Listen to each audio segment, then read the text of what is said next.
उनके सभी प्राध्यापक साथी, अध्यापक साथी, राजकीय प्राथमिक पाठशाला गगरुई के मुख्य अध्यापक और उनके सभी अध्यापक साथी, प्राध्यापक साथी, यहाँ पर राजकीय वरिष्ठ माध्यमिक पाठशाला सील के प्रधानाचार्य मौजूद हैं श्री सुशील जी और दलो स्कूल के हेडमास्टर राजीव जी, बाहर से आए हुए अन्य हमारे सभी अध्यापक साथी, हमारे साथ आए हमारे जिला पार्षद कुलदीप धीमान जी, आपकी ग्रीन पंचायत के सभी पंचायत के सदस्यगण, हमारे साथ आए हमारे नगर परिषद ज्वालामुखी के अध्यक्ष धर्मेंद्र शर्मा जी, आपके साथ लगती पंचायत गुगाना की प्रधान सुनीता जी, उप प्रधान सुनील जी व पंचायत के अन्य सदस्यगण, साथ लगती पंचायत कोपड़ा की प्रधान शशिवाला जी व उनके सभी पंचायत के सदस्यगण, पूर्व मेरे हमारे जिला पार्षद संजय धीमान जी और हमारे साथ आए हमारी कांग्रेस पार्टी के इंटेलेक्चुअल सेल के अध्यक्ष अश्विनी दत्त जी और हमारी गुगाना पंचायत से आई हुई कर्मठ कार्यकर्ता संतोष जी, मेरचंद जी जो हमारे वरिष्ठ कांग्रेस के नेता हैं, मुंशाराम जी हैं और हमारे पवन चौधरी जी जो हमारे ओबीसी सेल के जनशक्ति हैं और सुरेंद्र जी जो हमारे गुगाना पंचायत से हैं और हमारे कांग्रेस पार्टी के कर्मठ कार्यकर्ता हैं, ज्ञानचंद जी,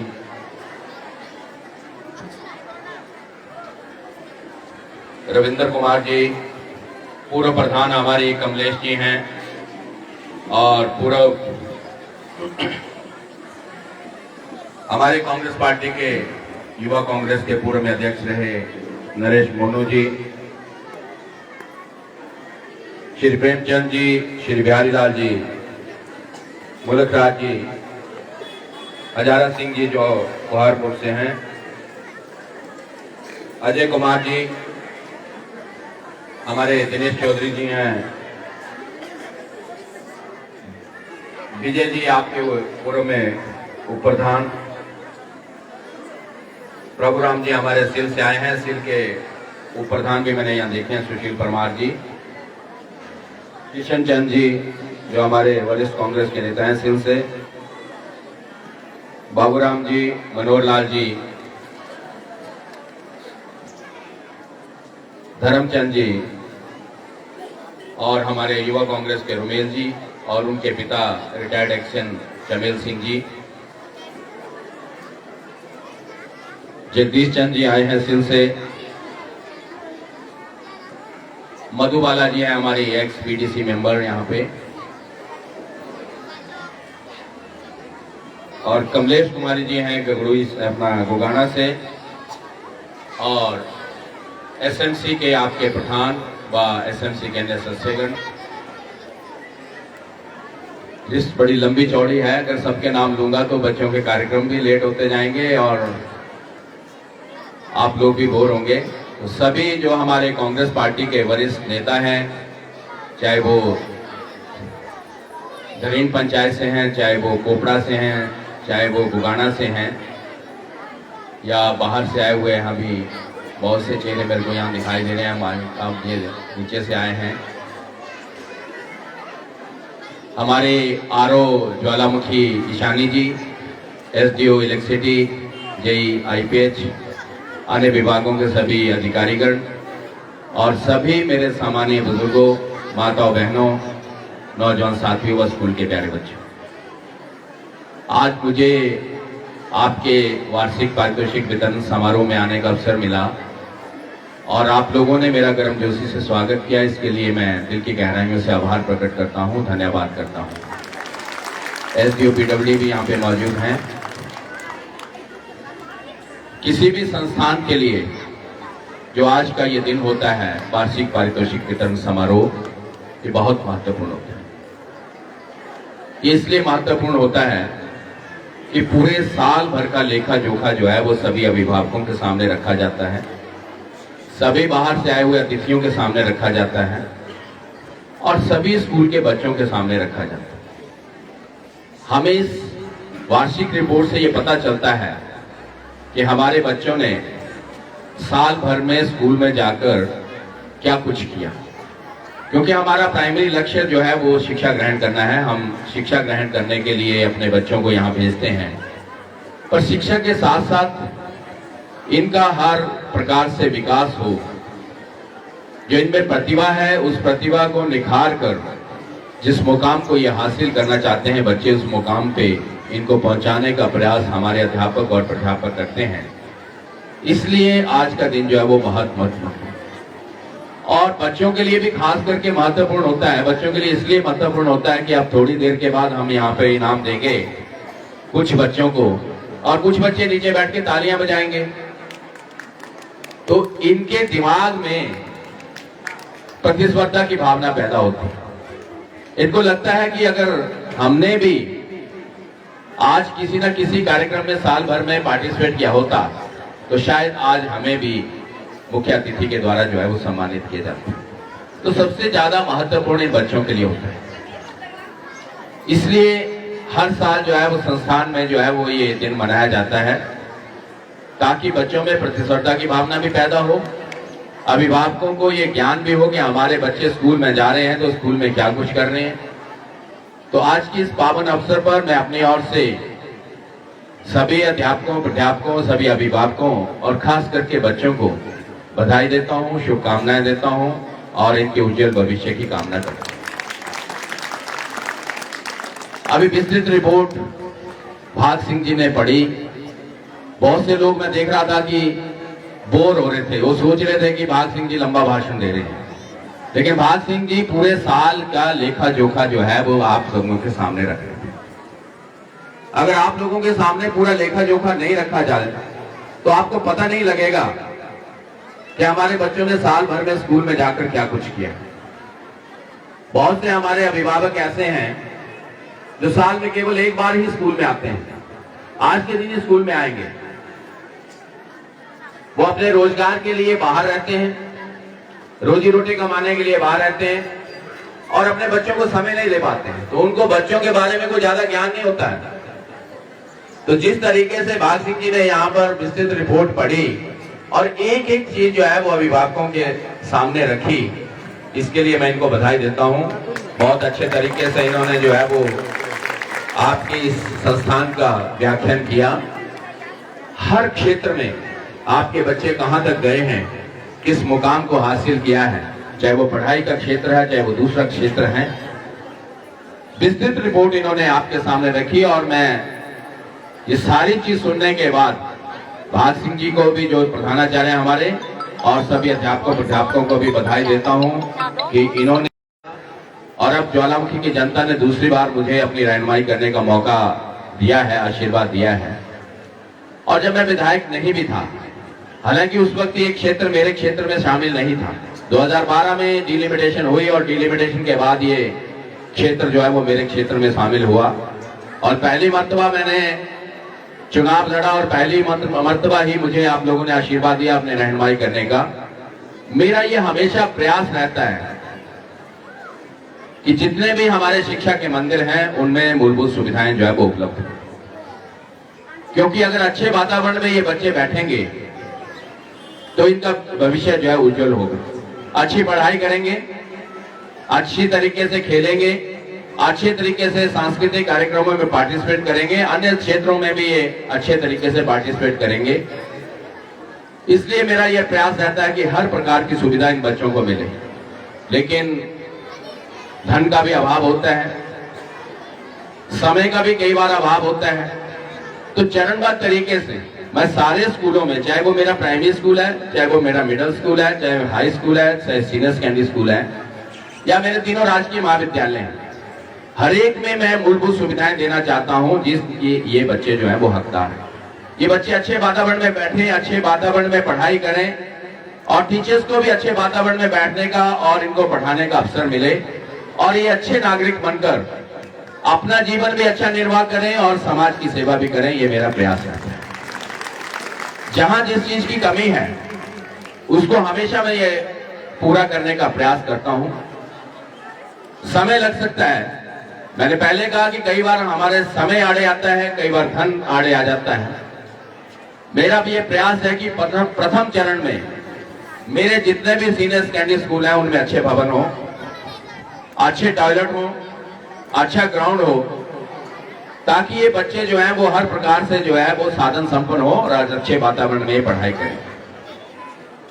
आज मेरे चुनाव क्षेत्र में लगभग 29 सीनियर सेकेंडरी स्कूल हैं और मेरा यह प्रयास है कि 29 के 29 सीनियर सेकेंडरी स्कूलों में अच्छा भवन बने। पिछली मरतबा मैं आया था यहाँ पे और मैंने यहाँ कहा था कि आपको हम साइंस लैब देंगे, मैंने घोषणा की थी। उसका प्रोसेस जो है वो हमने स्टार्ट कर दिया है और बड़ी जल्द आपको साइंस लैब जो है वो मैं देने वाला हूँ। मगर मैं आप लोगों से ये निवेदन भी करना चाहूंगा, पिछली बार आपने कहा था कि मेडिकल हमारे यहाँ पे नहीं है, नॉन मेडिकल हमारे यहाँ चलता है। हमने मेडिकल की पोस्ट आपको दी, टीचर भी हमने उपलब्ध करवाया से उनको जो है वो गगड़ुई स्कूल में आप दाखिल करवाएं ताकि अच्छे तरीके से मैं आपको उपलब्ध करवा दूंगा अगले साल में। ये मैं आप लोगों को आश्वासन देना चाहता हूं। आपकी दूसरी समस्याएं हैं वो मेरे ध्यान में है। पिछले साल डिजास्टर हुआ, बहुत बड़ा नुकसान हमारे हिमाचल प्रदेश में हुआ। हमारा भी चुनाव क्षेत्र अछूता नहीं रहा, इसमें भी भारी नुकसान हुआ और उसके बाद पार्लियामेंट का चुनाव आ गया और कोड ऑफ कंडक्ट लग गया। इस वजह से हम जो है वो अपने कामों को अमली जामा नहीं बना पाए। 15 जुलाई को कोड ऑफ कंडक्ट खत्म हुआ और 15 जुलाई के बाद हमने जो है वो काम शुरू किया है। तो अभी आने वाले समय में जहां जिन स्कूलों में जिस चीज की आवश्यकता है उसको हम मुहैया करवा रहे हैं। आपके स्कूल की भी जितनी भी समस्या है वो मेरे ध्यान में है, क्योंकि मेरे पूरे चुनाव क्षेत्र का खाका मेरे दिमाग में है। मैं हर एक स्कूल को एक अच्छा आदर्श विद्यालय बनाना चाहता हूं। उसमें सारी मूलभूत सुविधाएं हो, स्पोर्ट्स का सामान भी हो, कल्चर की आइटम्स के लिए भी इनके पास सामान हो, ड्रेसेस हो और पढ़ाई का भी अच्छा वातावरण हो। तो आपकी जो समस्याएं हैं वो मेरे ध्यान में है, उनको मैं चरणबद्ध तरीके से पूरा करूंगा। सबसे पहला मेरा लक्ष्य जो है वो आपको साइंस लैब देना है और ये जो भवन है जिसका मैंने उद्घाटन किया है अपने पिताजी के साथ शिक्षा सत्र से। पिछले साल डिजास्टर हुआ और डिजास्टर में आपके टॉयलेट और आपकी दीवारें कुछ जो है वो क्रैक्स उसमें आए थे। उसका एस्टिमेट बना के हमने जो है वो सरकार को भेजा था। उसमें से 4-4.5 लाख रुपए आपको जो है वो आ चुका है। कितना? 4.5 लाख रुपए आपको आ चुका है। और टॉयलेट्स के लिए भी शायद हमने पंचायत को आपकी पैसा जो है वो 2-2.5 लाख रुपया भेजा हुआ है, मुझे एग्जैक्टली मालूम नहीं है। तो आज वीडियो साहिबा हमारे साथ नहीं है, कल मैं उनसे बात करूंगा। 2-2.5 लाख रुपया जो पंचायत के पास आया है, जो 4.5 लाख रुपया आपका स्कूल में आया है, उसको हम क्लब करके पीडब्ल्यूडी विभाग को देंगे और अच्छे टॉयलेट जो है वो आपको बनाकर देंगे। अभी मैं यहाँ पे एक फंक्शन में गया था डॉक्टर सुरेश जी के यहाँ पे, वहां पे कुछ लोग मुझे मिले कि आपका सेप्टिक टैंक जो है वो भर गया है और लीकेज हो रही है और हमारे खेतों में पानी जो है वो जा रहा है, तो उसकी भी हम सफाई करवा देंगे। अच्छे टॉयलेट्स आपको बना के देते हैं, ये मैं मंच से घोषणा करना चाहता हूँ। आपको अच्छे टॉयलेट, हाइजीनिक टॉयलेट जो है वो आपको बनाकर हम जल्द से जल्द देंगे। अन्य जो आपकी समस्या है स्कूल की, उनको भी मैं बहुत जल्दी अमली जामा पहनाऊंगा, ये मैं आप लोगों को आश्वासन देना चाहता हूं। यहाँ हमारी दरीन पंचायत की और आसपास की जनता यहाँ आई हुई है। मैं आप लोगों से सिर्फ इतना कहना चाहता हूं कि मैंने चुनाव के समय में या चुनाव के बाद या चुनाव से पहले अगर कोई भी आपसे वादा किया है, मैं उस हर वादे को जो है वो अगले चुनाव से पहले अमली जामा पहनाऊंगा, ये मैं आप लोगों को आश्वासन देना चाहता हूँ। मुझे मालूम है कि हमारे क्षेत्र में पानी की, पीने के पानी की व्यवस्था जो है वो उसको सुधारने की आवश्यकता है, बिजली की व्यवस्था को सुधारने की आवश्यकता है, सड़कों की आवश्यकता है। बहुत से काम हमने दरीन पंचायत में पीडब्ल्यूडी विभाग को दे रखे हैं, उनके काम चल रहे हैं। आपके बरोटा वगैरह में जो है वो रोड जो है वो बन रहे हैं, कुछ अधूरे हैं, उन सबको हम बड़ी जल्द जो है वो पूरा करके आपको समर्पित करेंगे, ये मैं आप लोगों को आश्वासन देना चाहता हूँ। सड़कों का जाल हमने दरीन पंचायत में बिछा रखा है, कई पे काम चल रहा है और कई जो पीडब्ल्यूडी विभाग को हमने सौंपी है। अभी जो बुगाना की एक खैरियां की सड़क है, उसका भूमि पूजन मैं 15 जनवरी से पहले कर दूंगा, खैरियां वाली, उसको भी हम पीडब्ल्यूडी विभाग से बनवा देंगे। उसकी भी बहुत डिमांड थी। और भी जो आपके क्षेत्र की सड़कें हैं, क्योंकि मेरा ये लक्ष्य है, जब मैं विधायक नहीं था तब मैंने इस ज्वालामुखी विधानसभा क्षेत्र का एक खाका जो अपने दिमाग में बनाया था। मेरा ये लक्ष्य है कि सबसे पहले मैं शिक्षा का प्रसार करूं, किसी प्रकार की कोई कमी शिक्षा में नहीं आने दूंगा। ये मेरा चुनाव क्षेत्र अकेला चुनाव क्षेत्र है जिसमें 29 सीनियर सेकेंडरी स्कूल है। ये मेरा चुनाव क्षेत्र अकेला चुनाव क्षेत्र है जिसमें एक टेन्योर में मैंने 3 डिग्री कॉलेज खोले हैं। और मैं चाहता हूं कि मेरे क्षेत्र का हर बच्चा घर की रोटी खाकर कम से कम पोस्ट ग्रेजुएशन की शिक्षा ग्रहण करे। मैंने ज्वालामुखी के राजकीय महाविद्यालय में पीजी क्लासेस भी चला दी हैं। आज ज्वालामुखी के महाविद्यालय में MA political science, MA English, MA mathematics और एमकॉम कॉमर्स की क्लासेस जो है वो चलती हैं। बीबीए बीसीए की क्लासेस चल रही हैं। मशीन का बहुत बड़ा भवन हमारा बनने जा रहा है। जिस दिन हमारा भवन मशीन कॉलेज का बनकर तैयार हो जाएगा, हम वहां पे भी बीबीए बीसीए चलाएंगे और आने वाले समय में हम वहां पे भी पीजी क्लासेस चलाएंगे। इसी तरीके से खुंडिया में भी हमने बहुत बड़ा भवन जो है वो कॉलेज का बना दिया है। बहुत बड़ी साइंस लैब जो है वो खुंडिया में बनने जा रही है। जब वो भी बन जाएगी उसके बाद वहां पे भी हम बीबीए बीसीए और पीजी क्लासेस जो है वो खुंडिया में भी हम चला देंगे। हमारा ये लक्ष्य है कि हमारे बच्चे जो है वो घर की रोटी खाकर प्रोफेशनल एजुकेशन भी लें और कम से कम पोस्ट ग्रेजुएशन जो है वो यहीं पे ग्रहण करें। इसके अलावा हमने अभी जी न्यूज वालों से टाई अप किया, क्रैक एकेडमी वालों के साथ हमने टाई अप किया और उनसे हमने निवेदन किया कि हमारे क्षेत्र के बच्चों का IQ टेस्ट लिया जाए। और मुझे ये बताते हुए खुशी हो रही है कि हमारे बच्चों का IQ लेवल जो है वो चंडीगढ़ और दिल्ली के बच्चों के बराबर है। जब उन्होंने टेस्ट लिया और उस टेस्ट में हमने कोई अपने बच्चों को समय नहीं दिया, हमने कोई सिलेबस नहीं दिया। 3 दिन पहले मैंने उनसे बात की और मैंने प्रिंसिपल महोदय को सबको जो है वो बोला कि हम प्लान डेट को जो है वो आपका टेस्ट करेंगे, आपके बच्चों का IQ टेस्ट लेंगे। पेपर जो है वो बाहर से आएगा, टेस्ट आपके स्कूल में होगा। मुझे खुशी हुई जब मुझे क्रैक एकेडमी वालों ने रिजल्ट देखा और उन्होंने मुझे कहा कि जो ग्रामीण क्षेत्र के बच्चे हैं, ये पहली मर्तबा उन्होंने ज्वालामुखी में जो है वो टेस्ट किया हिमाचल प्रदेश में, और हमारे बच्चों का IQ लेवल उन्होंने कहा कि चंडीगढ़ और दिल्ली के बच्चों के बराबर है। तो हमारे लिए बड़े गर्व की बात है कि हमारे बच्चों का IQ लेवल जो है वो बहुत अच्छा है। और 200 बच्चा हमने सिलेक्ट किया है, उसमें छठी से लेके और +2 तक हमने 200 बच्चा सिलेक्ट किया जिसको फ्री कोचिंग जो है वो ऑनलाइन दी जाएगी।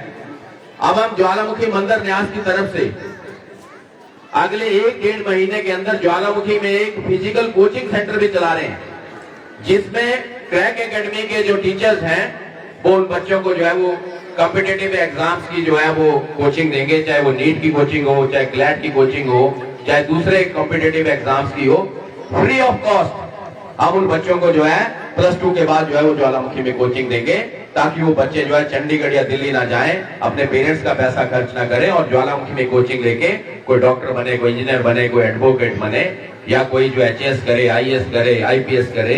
इस तरीके की कोचिंग जो है वो हम ज्वालामुखी में प्रोवाइड करने वाले। एक बहुत बड़ी लाइब्रेरी, डिजिटल लाइब्रेरी और फिजिकल लाइब्रेरी जो है वो हम जो है वो रेस्ट हाउस ज्वालामुखी के सामने जो है वो जहाँ TRC का भवन होता था, टूरिस्ट रिसेप्शन सेंटर होता था, उसको हमने तब्दील कर दिया है, उसको हमने लाइब्रेरी बना दिया है, उसका फर्नीचर वगैरह ऑर्डर कर दिया है। जिस दिन हमारा फर्नीचर और कंप्यूटर वगैरह आ जाएंगे, वो डिजिटल लाइब्रेरी जो है वो बच्चों के लिए उपलब्ध होगी। 24 घंटे वो लाइब्रेरी खुली रहेगी, उसमें बच्चे जो है वो अच्छे बैठकर वहां पे शिक्षा ग्रहण कर सकते हैं, अपने कॉम्पिटिटिव एग्जाम की जो है वो तैयारी कर सकते हैं। हम चाहते हैं कि हमारा ये जो भविष्य है ये उज्जवल भविष्य हो, पढ़ा लिखा हो, जागरूक हो, और जब ये भविष्य हमारा जागरूक होगा तो दुनिया की कोई ताकत जो है वो हमें एक्सप्लॉइट नहीं कर सकती। ना कोई समाज का नेता कर सकता है, ना कोई अधिकारी कर सकता है, ना समाज का कोई व्यक्ति कर सकता है। इसलिए हम चाहते हैं कि हमारा ये जो भविष्य है ये पढ़ा लिखा भविष्य हो, ये अच्छा जीवन अपना भी निर्वाह करें, अपने क्षेत्र का नाम भी रोशन करें, अपने पेरेंट्स का नाम भी रोशन करें, अपने इंस्टीट्यूशन का नाम भी रोशन करें, और जब ये किसी मुकाम को हासिल करेंगे तो हमारा नाम ऑटोमेटिकली रोशन होता है कि हमारे क्षेत्र का बच्चा जो है इस मुकाम को हासिल। ये मेरे पीछे मेरा PSO खड़ा है, इसकी बेटी ने जो है वो अभी गोल्ड मेडल अमेरिका में जीता। वंशिका गोस्वामी ने अंडर-19 बॉक्सिंग में जो है वो इसने हिंदुस्तान का डंका जो है वो अमेरिका में बजाया, उसने गोल्ड मेडल जीता। तो ये हमारे लिए गर्व की बात है। पिछले कल उसने 125 यूनिवर्सिटियों में गोल्ड मेडल जीता, 125 यूनिवर्सिटी, इंटर यूनिवर्सिटी में फिर दोबारा से उसने लड़की ने जो है गोल्ड मेडल जीता है। पिछले दिनों में पीढ़ी में गया, पिछले साल तो पीढ़ी की एक बच्ची जो कि हमारी बैकवर्ड पंचायत है, वहां की एक +1 की बच्ची हमारी जो है वो इंटर स्कूल में जो है वो नेशनल लेवल पे कबड्डी खेल के आई। मैंने उस बच्ची को पूछा, बेटा बोलो आपको क्या चाहिए? बोला अंकल मेरे को जो है वो मैट चाहिए। तो मैंने तुरंत उसको कबड्डी का मैट जो है वो प्रोवाइड किया ताकि उस बच्ची को कोई दिक्कत ना आए कबड्डी खेलने। तो हमारे बच्चों में बहुत प्रतिभा है, सिर्फ मौका मिलने की बात है। इन बच्चों के अंदर बहुत प्रतिभा है, इसको निखार कर हमारे अध्यापक और प्राध्यापक साथी जो है वो इनको मौका देते हैं और आगे बढ़ने का अवसर देते हैं। तो मेरा सभी अध्यापकों से, अभिभावकों से निवेदन है कि आप इन बच्चों को निखारें, इनको मौका दें और इनमें जो प्रतिभा छिपी हुई है उस प्रतिभा को बाहर निखार कर जो है वो इनको अवसर देकर जो है वो इनको आगे बढ़ने का अवसर दे, ताकि जिस मुकाम को ये हासिल करना चाहते हैं उस मुकाम को ये हासिल करें और हमारे क्षेत्र का जो है वो नाम रोशन। मैं सभी अभिभावकों से भी निवेदन करना चाहता हूं, आज आप लोग यहाँ आए हुए बच्चों के ये कार्यक्रम देखने के लिए, एनुअल फंक्शन है, पर आपको गाए बगाए अपने बच्चों के ऊपर ध्यान देने की आवश्यकता है। आज बहुत सी कुरीतियां जो है वो समाज में पैदा हो चुकी हैं, नशे की कुरीति सबसे ज्यादा है। आज हमें ये पता नहीं है कि हमारे बच्चे नशा कर रहे हैं क्योंकि हम बच्चों को समय नहीं देते। आपको थोड़ा सा ध्यान अपने बच्चों की ओर देना होगा। आपको ये देखना होगा कि आपका बच्चा जो है घर से स्कूल आने के लिए कितना समय ले रहा है, स्कूल से वापस घर जाने के लिए कितना समय ले रहा है, उसकी दोस्ती किसके साथ, उठना बैठना किसके साथ। तो आप गाए बगाए स्कूल में जरूर आए और अध्यापकों प्राध्यापकों से इन बच्चों के बारे में जानकारी हासिल करें, ताकि थोड़ा सा अंकुश इन बच्चों के ऊपर रहेगा। और जब अंकुश रहेगा तो ये संस्कारी बच्चे जो है वो संस्कारी नागरिक जो है बनकर पैदा होंगे। ये पढ़ाई करना ये हमारा लक्ष्य नहीं है। हालांकि स्कूल में हमारा लक्ष्य जो प्राइमरी है वो पढ़ाई करना है, लेकिन पढ़ाई के साथ साथ आज हमें इनको अच्छा नागरिक बनाने की भी आवश्यकता है। ये किसी गलत काम में इन्वॉल्व ना हो, इसकी भी हमें आवश्यकता है। बहुत से बच्चे जो है वो आज एडिक्टेड हैं। एडिक्टेड मतलब ये नहीं है कि आप नशा ही करते हैं वही एडिक्शन है। मोबाइल भी बहुत बड़ी एडिक्शन आ गई है आज के समय। बहुत से बच्चे जो है वो 24 घंटे मोबाइल पे रहते हैं, माँ बाप से भी बात नहीं करते, भाई बहन से भी बात नहीं करते। कोविड के समय में हमने मोबाइल दिए बच्चों को, वो दिए शिक्षा ग्रहण करने के लिए, एजुकेशन के लिए। बहुत सा मटेरियल एजुकेशन का आज भी बच्चों को जो है मोबाइल पे मिलता है। लेकिन आपको गाए बगाए रात को 12 बजे आपको कमरे में जाके ये देखना है कि आपका बच्चा जो है वो क्या देख रहा है, पढ़ाई का मटेरियल देख रहा है या कोई फिल्म ही देख रहा है। वो खास करके लड़कों के लिए, लड़के बड़े शैतान होते हैं, वो एकदम रजाई के अंदर मोबाइल को डाल देंगे जब पेरेंट्स आएंगे। तो आपको अपना समय जो है थोड़ा सा बच्चों के ऊपर ध्यान आकर्षित करने की आवश्यकता है, इनको समय देने की आवश्यकता है। मोबाइल यूज करें, पढ़ाई के लिए करें, सही काम के लिए करें, इससे बढ़िया फैसिलिटी नहीं है। पूरा वर्ल्ड आप मोबाइल से देख सकते हैं, पर मोबाइल से आप जो है वो अपना जीवन गलत तरीके से ले जाएं, वो एक सबसे बड़ी जो है वो गलती है। तो मुझे आप लोग अपने बच्चों के लिए थोड़ा सा ध्यान देंगे, समय देंगे और गाए बगाए स्कूल में आके अध्यापकों प्राध्यापकों से भी आप अपने बच्चों के बारे में जानकारी जरूर हासिल करें।